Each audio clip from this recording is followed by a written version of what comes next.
notícia para o trabalho. E hoje é segunda-feira, eu tô aqui com dois amigos, né? Os dois não enxergam, né? Ou enxergam de outra maneira também, porque eles têm uma percepção do mundo muito bacana e sempre estão aqui me auxiliando. O Wellington. Olá, tudo bem? O Wellington da empresa especializada em massagem e saúde de vida dentro do ambiente de trabalho, né? Quem quiser saber da sua empresa, como que é o nome, Wellington? O ápice de qualidade de vida no trabalho. Facinho para vocês acharem, conhecer um pouquinho o trabalho do Wellington. E aqui na notícia ele vem prestar esse olhar da pessoa com deficiência, me ajudando a comentar as entrevistas. E hoje com um amigo, cliente daqui da notícia que já trabalhou com a gente há algum tempo, que eu falo que ele é um multiartista, porque toda vez que eu vou conversar com o Edgar tem novidade. É o Edgar Jacques, quem acompanha a notícia já viu ele outras vezes. Bem-vindo, Edgar! Que bom ter você aqui com a gente, lindão! Obrigado, gente. E eu fico assim, né? Que por onde eu começo a apresentar o currículo do Edgar? Vamos tentar? Ator, roteirista, cantor? Cantor, tem novidade do Edgar pra vocês. Já atuou também, já esteve também como diretor. E tem atividade de áudio de escritor. Falei tudo ou ficou faltando alguma coisa? Não, acho que você falou tudo, tá bom, né? E bom, escreve muito, gente. Eu gosto muito dos textos que o Edgar escreve. E o que te traz dessa vez na notícia? Tem novidade? Tem peça em cartaz? Pois é, tem peça em cartaz agora. A partir do dia 3 de agosto, a gente tá em cartaz aqui em São Paulo, no Teatro Paiol, que fica na rua Amaral Gurgel, número 164. É um texto meu, que se chama Um Homem Comum. Nesse texto a gente fala sobre amizade, fala sobre culpa, fala sobre deficiência visual e fala sobre sexualidade. A gente vai falar sobre a identificação e orientação de um rapaz cego que vive uma vida muito incomum, apesar de ser uma pessoa absolutamente comum, apesar de ser um homem muito comum, que a gente pode encontrar em qualquer lugar. É uma peça muito sensível, é uma peça que da qual as pessoas saem muito tocadas, saem comentando, saem falando. A gente tem um retorno muito positivo. A gente costuma sempre conversar com o público depois de cada apresentação para saber como é que as pessoas receberam aquela história, como é que as pessoas entenderam aquilo que estava acontecendo ali. É muito gratificante fazer. É uma peça que já esteve em cartaz no comecinho de 2017 e volta agora para ficar 2 meses em São Paulo, agosto e setembro, todas as sextas-feiras, às 21 horas. E você vê, Wellington, daí ele diz que falou tudo. Você percebeu que aqui ele já contou uma outra multifaceta dele de artista? Eu andei me entregando, foi isso? Acabou de se entregar. É um artista, né? Isso que é completo. Você viu ele comentando que esse texto é dele? Escreveu. Então ele esqueceu de falar que ele é escritor?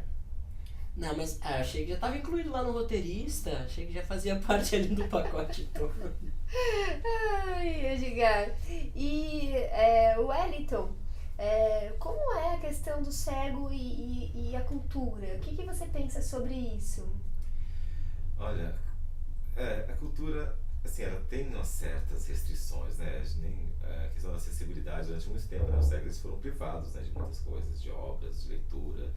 Você só tinha disponível ali coisas muito antigas que eram transcritas para o Braille, né? Edgar, não sei como é que você fez essa sua... compôs, né? Toda essa sua bagagem cultural, né? Para buscar.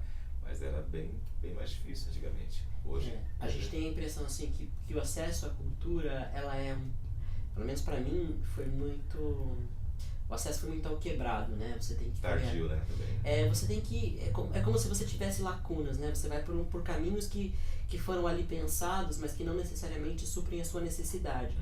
Eu acho que isso se dá porque cada pessoa tem uma necessidade específica dentro da cultura, né? Cada pessoa com deficiência visual, falando sobre isso especificamente, tem as suas preferências, né? Naturalmente. Então, às vezes, uma pessoa que ama, sei lá, a ficção científica, ela vai ter problemas em encontrar literatura dentro desse gênero. Porque, vamos adaptar para os cegos aqui só literatura brasileira. Não estou dizendo que é ruim literatura brasileira, não é isso. Mas é que você acaba fechando, você acaba limitando o campo de acesso mesmo dessas pessoas. De referências, né? Quando você pensa na cultura acessível por um todo, né? Quando você pensa que a cultura toda, toda a literatura deveria ser acessível como ela começa a ser agora, então a gente começa a ter liberdade, né? A gente pode começar a escolher, falar, não, eu gosto de, sei lá, livro policial, eu gosto de ler ensaios, eu gosto de literatura científica, então eu vou poder dar vazão a esse meu gosto, né? E acho que a gente vive agora com as leis de acessibilidade, né? Tanto no teatro, quanto no cinema, quanto dentro da literatura, a gente começa a abrir esse leque, a gente começa a perceber que as pessoas não têm acesso, ou melhor, não gostam de determinado tipo de coisa porque não tiveram acesso, não é porque não reconhecem a qualidade daquilo, né? Sim. A gente começa agora a trilhar esse caminho aí de mais liberdade de escolha, isso é muito positivo. Você lê Braille, Wellington? Não, eu aprendi a ler, mas assim, como eu perdi a visão há 20 anos atrás, então foi mais ou menos coincidiu com a chegada, né, da tecnologia, esses leitores de tela. Então eu aprendi a ler o Braille, mas na sequência eu passei a usar muito mais o computador e eu deixei o Braille de lado, então eu não me desenvolvi. E você, Edgar? Eu leio Braille, mas eu quase não uso também, porque como o Wellington estava dizendo, a gente tem acesso à tecnologia e isso facilita muito.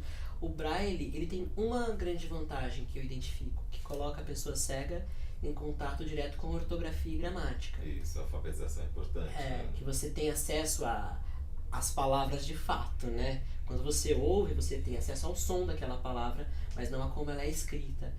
E essa é a grande vantagem do Braille, mas também é a única vantagem, na minha opinião. As pessoas vão me execrar agora, as pessoas que defendem o Braille, mas porque eu penso assim, porque o Braille ele ocupa muito espaço, porque ele é muito difícil de ser produzido, porque escrever à mão em Braille é muito trabalhoso. Quando você pode pegar o seu celular e falar para ele o que você quer e ele transcreve automaticamente, não tem nem necessidade, a gente não tem nem tempo para isso, né? Mas a gente acredita que não morre por causa disso, porque ele vai te ajudar na questão ortográfica, principalmente do raciocínio lógico. Sim. Até que descubram um outro método, esse Braille vai continuar, Sim, né? O Braille é importante, mas na vida prática do cotidiano, né, não dá para você ficar hoje preso ao Braille, é impossível, né? Eu gosto sempre de perguntar quando os convidados têm deficiência visual, porque para quem quer fazer inclusão, às vezes vem um espertalhão querendo vender aquele produto ou serviço de inclusão. Hoje a gente está falando do Braille, mas tem vários outros produtos e serviços, e sendo que na verdade não é inclusão. Com relação ao cartão de visita, por exemplo, né, a gente acredita que vai logo sumir o cartão de visita da nossa cultura, mas na nossa cultura ainda existe o cartão de visita com os nossos contatos. E quantas vezes eu fui mal orientada achando que eu tinha que pegar todos os meus cartões de visitas e transformar ele também com uma versão em Braille. Mas será que eu vou ver todo mundo, e todo mundo que eu vou ver que é meu colega deficiente, eu vou estar incluindo de fato entregando o cartão em Braille? Então, assim, essas coisas que eu não me perguntava antes e que as próprias pessoas com deficiência começaram a me perguntar, me fizeram ter que perguntar para vocês na entrevista, porque às vezes você pode ir lá e imprimir numa entidade dessas que fazem a impressão em Braille sem do seu milheiro, e sem do seu milheiro, por quanto tempo você carregando um pouquinho na carteira, você pro deficiente que prefere, e perguntar sempre a ele o que ele prefere, né? Você prefere Braille, Edgar? Eu prefere que eu troque zap com você agora. O WhatsApp é melhor, viu, Regina? É sempre mais rápido. Você prefere zap, Wellington? Prefere que eu troque o zap com você agora? Também vou preferir que me mande logo o contato. Então, a gente tá brincando aqui com essa questão, né? É óbvio, se eu, Regina, né, tenho condições de fazer os 1000, porque eu também quero ajudar aquela instituição que produz o Braille a incluir o cego de alguma forma, porque é uma forma de captar o recurso para aquela instituição, por que não? As outras pessoas que enxergam, veem Braille também vão ficar contentes. Mas se a questão é a inclusão em si, o bom senso, o perguntar, né, para a pessoa com deficiência também, né? Levar em consideração que cada pessoa é uma pessoa específica, é uma pessoa em particular. Não adianta você pensar que vou lidar com cegos e que existe um padrão nesse lidar, nessa convivência. Cada pessoa é uma, tem as suas preferências, tem as suas, os seus gostos e os seus não gostos também. Então pensar que você está lidando com pessoas. se você for aberto, né, se você for com essa cabeça de, né, maleável, né, se você não for com um conceito formado, as coisas ficam muito mais fáceis, você incorre muito menos em gafes. Sempre que você se aproximar e perguntar como ajudar, se precisa de ajuda, como assinar, enfim, você vai estar correndo muito menos risco de cometer uma gafe e vai ter a oportunidade de conhecer pessoas que são absolutamente diferentes entre si. Então é isso, pensar que você vai lidar com pessoas. Eu falo assim que lidar com pessoas com deficiência objetivamente é diferente. Porque de repente você vai com ela num restaurante e você vai ter que ler o cardápio para ela, porque não tem ali adaptação, não tem alguém que não tem o braille ou não tem o QR Code com o cardápio em áudio, enfim. Mas subjetivamente você vai lidar com a pessoa com deficiência da mesma maneira que você lida com qualquer outra pessoa. Até um idoso, até uma criança, né, também. Não tratando como criança, não tratando como idoso, mas ou na um sua amigo seu, uma pessoa que né? você está uma pessoa que você está conhecendo agora, você não sabe exatamente como ela é. Então você vai ali perguntando, descobrindo, sabendo como é aquela pessoa. A pessoa com deficiência é a mesma coisa, você vai descobrindo como é a convivência com aquela pessoa. Você acredita que o fato de você estar, e você ser deficiente, estar no mundo das artes também traz os amigos para usufruir com mais conforto desse segmento? Até porque as tuas peças, a gente já fez assessoria pro Edgar, né? Elas possuem o máximo de acessibilidade possível para incluir a todos. Você sempre tem essa preocupação, né, Edgar? Quer falar um pouco sobre? Sim, eu inclusive trabalho também, né, como consultor em audiodescrição, como você falou no começo. E a preocupação é que a gente pense na acessibilidade no começo do projeto. Que isso faça parte de uma peça de teatro como o figurino faz parte. Porque a gente não vai ter que correr atrás da acessibilidade. Ela vai caminhar junto com a produção de uma peça de teatro. É claro que com o filme é um pouco diferente, porque são indústrias diferentes, você tem produtos muito diferentes, uns muito caros, outros muito baratos, enfim, você tem essas diferenças muito grandes. Que é a mesma coisa da TV, né? A TV ainda tem que se adaptar a muita coisa, né? Também tem que se adaptar. A gente ainda não está acostumado a pensar que pessoas que não enxergam vão consumir aquele produto. Então a gente ainda tem que, né, correr atrás para que tudo seja acessibilizado. Quando a gente faz produção de alguma coisa, a gente tem sempre que pensar que todo tipo de gente vai procurar. Nosso desenho universal, Exatamente. pregado pela ONU, defendido pela ONU, Organização Internacional do Trabalho. Nós temos obrigação de conhecer, né? E hoje previsto, e é lei sem sanção ainda, mas tem a lei já faz parte da Lei Brasileira de Inclusão, né, Edgar? Exatamente. Avançou? Como é que tá aquela discussão que você me provocou no início do ano com relação à audiodescrição nas salas de cinema? Pois é, a gente teve as datas prorrogadas agora, né? Ou melhor, no final do ano passado, elas foram prorrogadas para novembro desse ano. Felizmente, a Ancine manteve essa data limite, ou seja, a partir do final desse ano, começo do ano que vem, pelo menos 50% das salas de cinema no Brasil tem que ter a acessibilidade, tem que ter a audiodescrição e a Libras e a legenda descritiva disponíveis para as pessoas com deficiência. Isso já está sendo produzido de novo. A gente produziu um pouco ano passado esse material. Agora a gente está retornando, né? Esse mercado está voltando a ser aquecido. Eu estou achando maravilhoso. Porque gera trabalho, gera inclusão, gera um monte de coisa, né? Renda para as empresas todas. Educação. O acesso que pessoas com deficiência visual vão ter agora, por exemplo, a cinema coreano, é impressionante. Pessoas cegas não iam ao cinema assistir filme coreano. Por quê? Primeiro porque não iam ver as imagens, não iam poder entender a história pela visão. Também não conseguem ler a legenda. Dificilmente um filme coreano vem para o Brasil dublado. Com a audiodescrição e o voice-over, que é um recurso de acessibilidade, ela vai poder ter acesso a esse cinema alternativo. Usei o cinema coreano como exemplo, mas cinema francês, cinema russo, cinema alemão, enfim. Então você abre um leque de possibilidades, né, de desenvolvimento humano, pessoal, de conhecimento cultural, que é maravilhoso, né? E tantas salas de teatro vazias, né? Tantas salas de teatro produzindo, a gente tem muita reclamação dos diretores de teatro, dos atores, porque infelizmente nessa situação que enfrentou o nosso país de crise, né?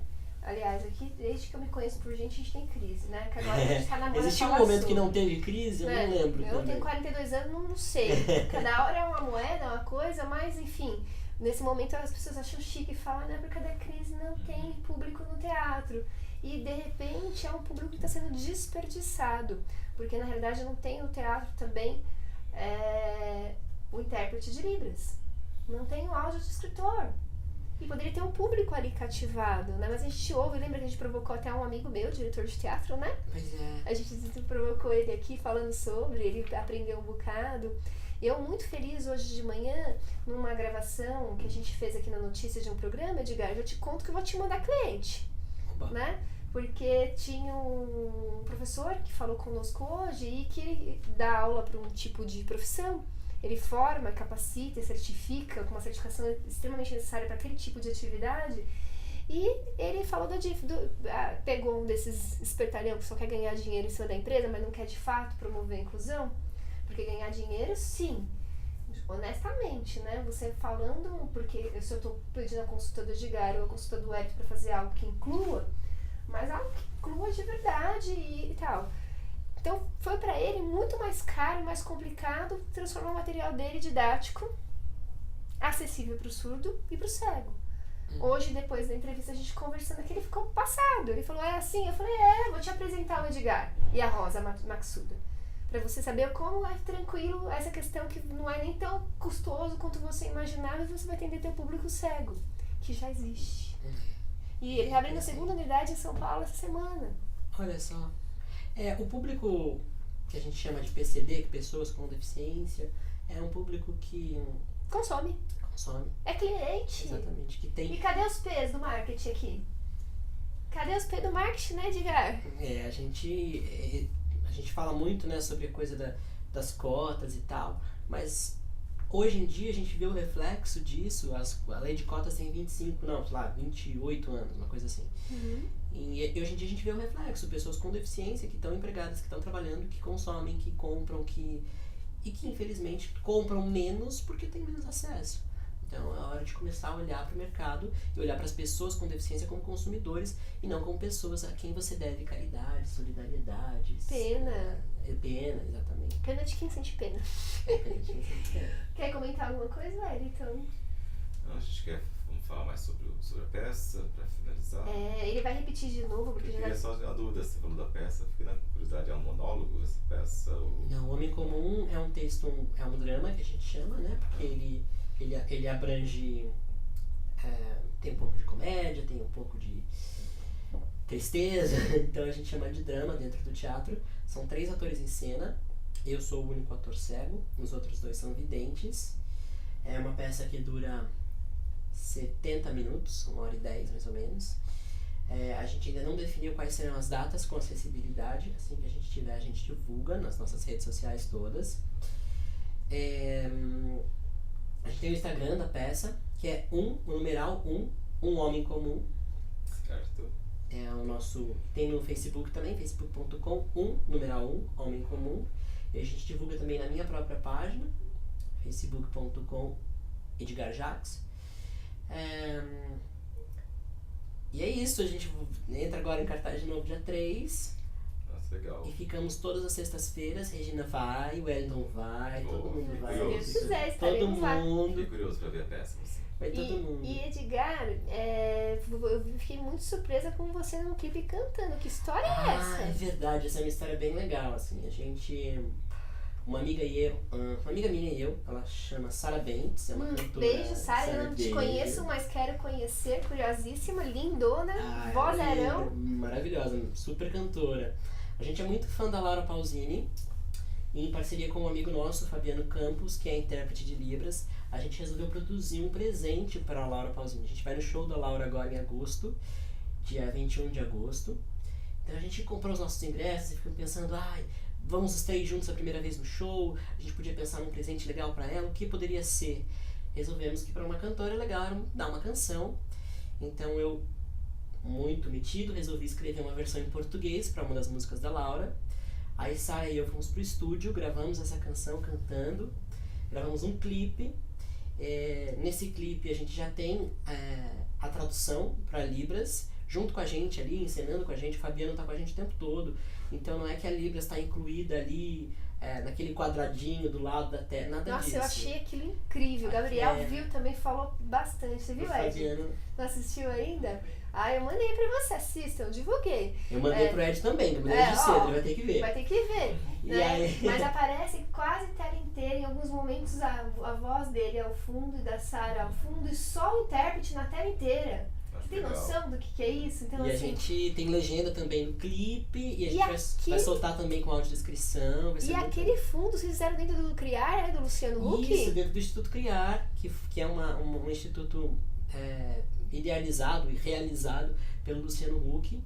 E o nosso intento, a gente colocou esse clipe na internet, todo mundo que quiser assistir, só entrar na minha página, ou procurar no YouTube, Escute a Si Mesma, presente pra Laura Pausini, tem lá o clipe, só assistir, dar uma curtida, pra gente curtir, compartilhar, pra essa imagem chegar até a Laura, a gente pede esse apelo. E aí a gente vai gravar isso num pen card pra entregar pra ela no dia, então estamos esperando conseguir esse contato aí, é uma ideia bastante cara de pau, mas é divertido, a gente gostou muito de gravar, o Instituto Criar recebeu a gente muito bem, foi uma super experiência. Muito legal. Muito lindo. E clipe feito com qualidade de ponta, viu, Elton? Iniciativa original. E o Instituto ele providenciou isso pra gente, né? O Instituto ele tem uma estrutura de câmera, a pessoa que filmou, o diretor, o Marcelo, ele se formou lá, o produtor se formou no Instituto Criar. E eu divulguei o Criar por mais de 8 anos no meu tempo de prefeitura, eu tenho paixão sobre isso, apurei todas as histórias, eu sou chatíssima na apuração, divulgação das minhas coisas. A estrutura que eles ofereceram de câmera, tinha grua, a gente não ia conseguir essa estrutura se não fosse lá. Então foi uma parceria muito legal. Que bacana. Amigo, parabéns mais uma vez com a notícia, né? Que Deus abençoe. Quem quiser saber outras informações, quer passar o seu zap?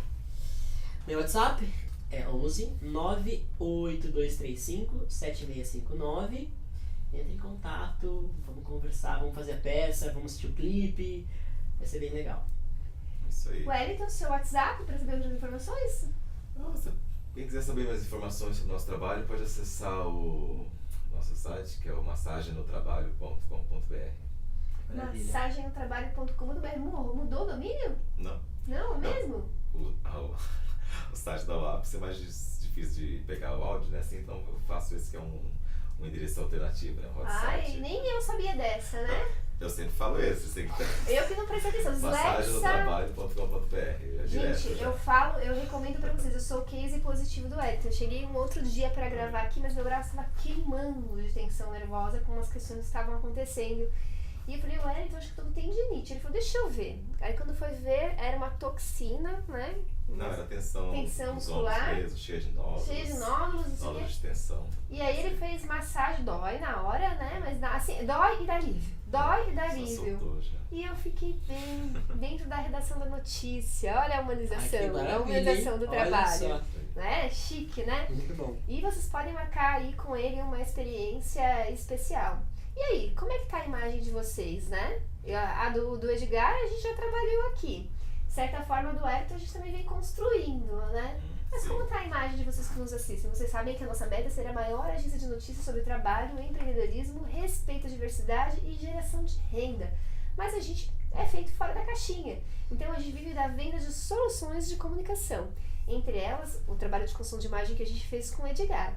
Se você gostou e quer ser investidor em notícia, adquirindo produtos e serviços de comunicação para a tua empresa, para o teu negócio, entre em contato através do nosso WhatsApp. 11 993 873713. 11 993 873713. Olha a dislexia, já esquecendo o número. Gente, que mico. Não lembrou na hora, tá ótimo. Na hora, né? Tem uma colinha ali. Entreguei. Agradecimento a Deus Pai Todo-Poderoso, que eu possa continuar aqui à frente dessa ferramenta de comunicação, levando informações que transformem. O meu beijo a toda a equipe da Notícia para Trabalho, amigos e parceiros. Tchau. Tchau, tchau. Tchau, obrigado.